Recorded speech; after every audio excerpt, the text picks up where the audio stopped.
ከብዙዎቻችን እጅ አይጠፋም። ከልጅነት እስከ እውቀት ተጠቅመንበታል። በዓለም ላይ ከእሽግ ውሃ ቀጥሎ የሱን ያህል የተመረተና የተሸጠ ነገር የለም።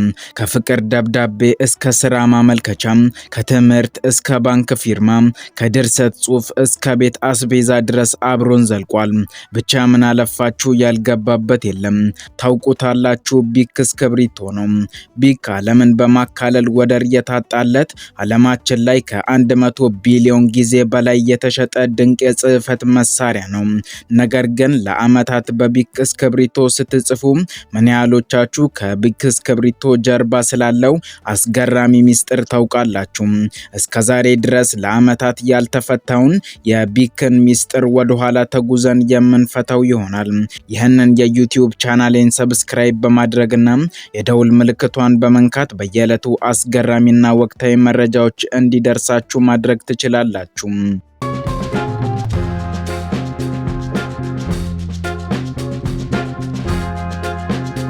የቢክ እስክርቢቶን እውነተኛ ሚስጥር በትክክል ለመረዳት ወደ ኋላ እንመለስ።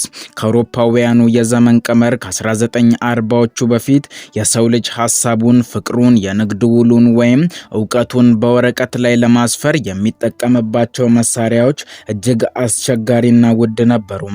በዚያን ዘመን መጻፍ ማለት ተራ ነገር አልነበረም።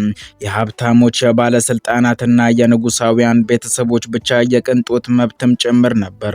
በዚያን ዘመን ሰዎች የሚጠቀሙበት ፋውንቴን ፔን ወይም የቀለም ምንጭ የሚባሉትን ብዕሮች ነበር። እነዚህ ብዕሮች እጅግ በጣም ውድ ሲሆኑ ለመስራት የወርቅ ጫፎችን፣ የዝሆን ጥርስ ወይም ልዩ ውድ ብረታ ብረቶችን ይፈልጋሉ። ለምሳሌ ያህል አንድ መካከለኛ ገቢ ያለው ሰው ለአንድ የፈሳሽ ቀለም ብዕር ግዢ የወራት ደሞዙን መክፈል ነበረበት። ነገር ግን ዋናው ችግር የብዕሮቹ ውድነት ብቻም አልነበረም፣ ለመጠቀም እጅግ አሰልቺና አስቆጪ መሆናቸው ጭምር እንጂ። እስኪ በአእምሯችሁ አስቡት። አንድ በጣም አስፈላጊ የሆነ የፍቅር ደብዳቤ ወይም በሚሊዮን የሚቆጠር የቢዝነስ ውል ሰነድ በከፍተኛ ጥንቃቄ እየጻፋችሁ ነው እንበል። ልክ መሃል ላይ ወይም የመጨረሻው ፊርማ ጋር ስትደርሱ ብዕሩ ከውስጥ ያለውን ፈሳሽ ቀለም በከፍተኛ ፍጥነት በአንድ ጊዜ ያፈስና ወረቀቱን ጥቁር ያደርገዋል። ያ የደከማችሁበት ሰዓታት የፈጃችሁበት ጽሑፍ በሙሉ ተበላሽቶ ትርጉም አልባ ይሆናል ማለት ነው። ድጋሚ ከመጀመሪያ ጀምሮ መጻፍ ግድ ይላችኋል። ከዚህም በላይ እነዚህ የድሮ ብዕሮች ሁልጊዜም ቀለም መሞላት ነበረባቸው። ቀለም በምትሞሉበት እያንዳንዱ ሰከንድ እጃችሁ፣ ልብሳችሁ፣ የቢሮ ጠረጴዛችሁ በሙሉ በቀለም ይነከራል። በዚህም ጉዳይ ጋዜጠኞች፣ ጸሐፊዎች፣ ዳኞችና ተማሪዎች በየቀኑ ይበሳጩም ነበር። በዚህም ዓለም እባካችሁ ቀለም የማይፈስበት የማይቆሽሽበት ሁልጊዜም ዝግጁ የሆነና ማንኛውም ሰው ሊገዛው የሚችል መሳሪያ ስጡን እያለች በዝምታም ትጮ ነበር። ይህንን የህዝብ ሰፊ ጩኸትና ፍላጎት ያስተዋለ አንድ ሰው በሃንጋሪ ምድር ተከሰተ። አሁን ታሪካችን ወደ ሃንጋሪ ከተማ ቡዳፔስት ይወስደናል። ዘመኑ እንደ አውሮፓውያኑ የዘመን ቀመር በ1930ዎቹ ላስሎ ባይሮ የሚባል አንድ በጣም ብልህና አስገራሚ አእምሮ ያለው ጋዜጠኛና መጽሔት አዘጋጅ ይኖር ነበር። ባይሮም በየቀኑ በሺዎች የሚቆጠሩ ቃላትን መጻፍ፣ ማረም እና ማስታወሻ መያዝ ነበረበት። ስለዚህም በየደቂቃው የሚፈሰው ቀለምና በየሰዓቱ ብዕሩን መምሏት ለሱ እጅግ አሰልቺ ስራም ነበር። ነገር ግን አንድ ቀን ላስሎ ባይሮ ስራውን ለመከታተል ወደ ጋዜጣ ማተሚያ ቤት ይሄዳል። እዚያም ግዙፎቹ ማሽኖች ጋዜጣ ሲያትሙ አንድ አስገራሚ ሚስጥርን አስተዋለ። ማተሚያ ማሽኖቹ የሚጠቀሙት ቀለም ከተራ ብዕር ቀለም በጣም የተለየና ወፍራም ነበር። ከሁሉም በላይ ደግሞ ወረቀቱ ላይ እንዳይወጣም በሰከንዶች ውስጥ ወዲያውኑ ይደርቃል። ምንም አይነት መፍሰስ፣ መበከል ወይም መቆሸሽ የለም። ባይሮ እዚያው ማተሚያ ቤት ውስጥ በሐሳብ ጭልጥ ብሎ ጠፋ። ይህንን ወፍራም ወዲያውኑ የሚያደርቅ የማተሚያ ቀለም ለምን እኔ በኪስ ብዕር ውስጥ አልጠቀመውም የሚል አስገራሚ ሐሳብ መጣለት። ነገር ግን ነገሩ ቀላል አልነበረም። ወፍራሙ ቀለም በተራ የፋውንቴን ብዕር ውስጥ ጨምሮ ለመጻፍ ሲሞክር ቀለሙ በጣም ጥቅጥቅ ያለ ስለነበር ወደ ብዕሩ ጫፍ ፈሶ ሊወርድ አልቻለም። ብዕሩ ጨርሶ አልጽፍም አለ። እዚህ ጋር ነው እንግዲህ የሳይንስና የኬሚስትሪ የፈጠራ ጥበብ መገናኘት የመጣው። ላዞ ባይሮ ብቻውን አልቻለም። ስለዚህ ወንድሙ ጂዮርጂ ጋር ሄደ። ወንድሙ ጂዮርጂ ታዋቂ ኬሚስት ነበር። ሁለቱ ወንድማማቾች ሌሊትና ቀን በቤተ ሙከራ ውስጥ በማሳለፍ የተለያዩ ኬሚካሎችን እየቀላቀሉ መስራት ጀመሩ። በመጨረሻም በዓለም ታሪክ ላይ ትልቅ ለውጥ ያመጣውን ያንን ሜካኒዝም መቀየር ቻሉ። በብዕሩ ጫፍ ላይ እንደ ድሮ ቀጭን የተሰነጠቀ ብረት ከመጠቀም ይልቅ እጅግ በጣም ጥንቅቅ ያለች ፍጹም ክብ የሆነች የብረት ኳስን አስቀመጡ። ይህች ኳስ በብዕሩ ጫፍ ላይ ብትቀመጥም በነፃነት የመሽከርከር አቅም ግን ነበራት። እስክሪብቶ በወረቀቱ ላይ አርፎ ሲንቀሳቀስ ያቺ ኳስ ከወረቀቱ ጋር በማጋጨት ትሽከረከራለች።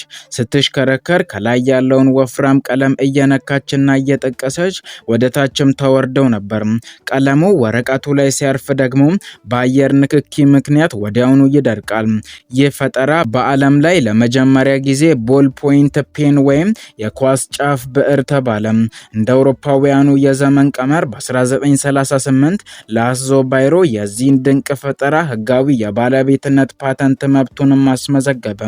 ነገር ግን ምርቱ ገና መጀመሪያው ላይ ስለነበር ብዙ የቴክኒክ ጉድለቶችም ነበሩበት። ማሽኖቹ ፍጹም ስላልነበሩም እስክሪብቶቹ አንዳንዴ ይቆራረጣሉ፣ ዋጋቸውን በጣም ውድ ነበር። በዚህ ምክንያት የሚገዛቸው ሰው ጠፋ። በጊዜው ዋጋው ስንት መሰላችሁ? $12 ከ50 ሳንቲም። እስኪያስቡት በአሁኑ የገንዘብ ምንዛሬ አንድ እስክሪብቶ $200 ወይም 20,000 የኢትዮጵያ ብር ማለት ነው። አሁን ታሪካችን ወደ ፈረንሳይ ሀገር ይሻገራል። እዚያ ማርሴል ቢሽ የሚባል አንድ በጣም አስተዋይ ስልታዊና ዝምተኛ ነጋዴ ነበር። ቢሽ በአሜሪካና በአውሮፓ የደረሰውን የቦል ፖይንት እስክሪብቶች ውድቀትና ክስረት በቅርብ ሆኖ በጥልቀት የሚያጠና ነበር። እሱ የሌሎችን ስህተት አይቶ አንድ ትልቅ የንግድ ሚስጥርን ተረዳ። እንዲህም አለ፣ የቦል ፖይንት እስክሪብቶ የሀብታሞች የቅንጦት ዕቃ ብቻ መሆን የለበትም። ይልቁኑ እጅግ በጣም ርካሽና እጅግ በጣም ጥራት ያለው ማንም ሰው ገዝቶት ሲያልቅ የሚጥለው መሆን አለበት በማለትም ተናገረ። ማርሴል ቢሽ በቀጥታ ወደ እውነተኛው ፈጣሪ ወደ ላዞ ባይሮ ሄደ። የፈጠራ ባለቤትነት ወይም ፓተንት መብቱን በህጋዊ መንገድ በከፍተኛ ሚሊዮን ብር ገዛው። ከዚያም የማርሴል ቢሽ ብቸኛ ዓላማ አንድ ነበር፣ 1 ሚሊሜትር እንኳ ሳይሳሳት ፍጹም የሆነች በጭራሽ የማትበላሽና የማታፈስ የብረት ኳስን መስራት። ማሽኖቹ እስከ ማይክሮስኮፕ ደረጃ ድረስ አስተካከላቸው። ቀለሙንም በልዩ ሁኔታ በቤተ ሙከራ አዘጋጀው። በመጨረሻም በአውሮፓውያኑ የዘመን ቀመር በ1950 የዓለምን የጽህፈት ታሪክ ለዘላለም የቀየረው ያ ታዋቂው ምርት ለገበያ ቀረበ። ስሙንም ቢክ ክሪስታል አለው። ማርሴል ቢሽ የራሱን ስም ቢሽ የሚለውን ኤች ፊደልን ቆርጦ ጣላት። ምክንያቱም ነገ በገበያ ላይ እንቅፋት እንዳይሆንበት በማሰብ ነበር።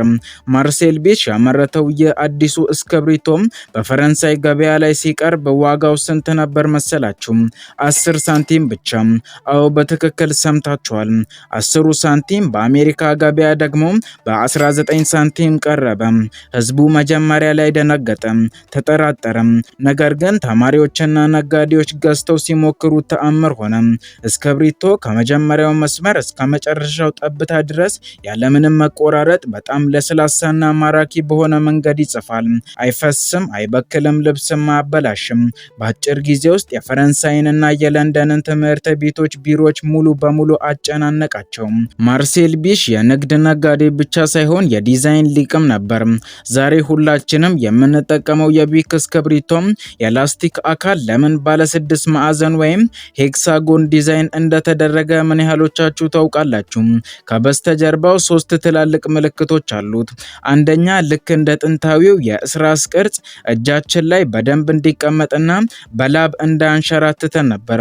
ሁለተኛው ደግሞ ሰራተኛ ወይም ተማሪው ጠረጴዛ ላይ አስቀምጦት በክብነቱ ምክንያት ተንከባሎ መሬት ላይ እንዳይወድቅና እንዳይሰበር ነበር። ሶስተኛው ደግሞ ውስጡ ያለው የላስቲክ ቱቦ ሙሉ በሙሉ ግልጽ እንዲሆን ተደረገ። ይህም ተማሪው ቀለሙ ምን ያህል እንደቀረውና መቼ አዲስ መግዛት መግዛት እንዳለበት ባይኑ እንዳይ ለማስቻል ነበር። አሁን ደግሞ ወደ እስክብሪቶ ጥቃቅን ነገር ግን በሚሊዮን የሚቆጠሩ የሰዎችን ህይወት ወደ ታደጉ ድብቅ ሚስጥሮችን ንግባ። የክዳኑ ቀዳዳን ሚስጥር ስንመለከት ሁላችሁም የቢክ እስክብሪቶ ክዳን ላይ ያለችውን ያቺን ትንሽ ቀዳዳ አስተውላችኋታል ብዬ አስባለሁ። ይሄ ቀዳዳ የተደረገውም ቀለሙ በአየር እንዲተን ወይም እንዳይደርቅ ከመሰላችሁ ፍጹም ተሳስታችኋል።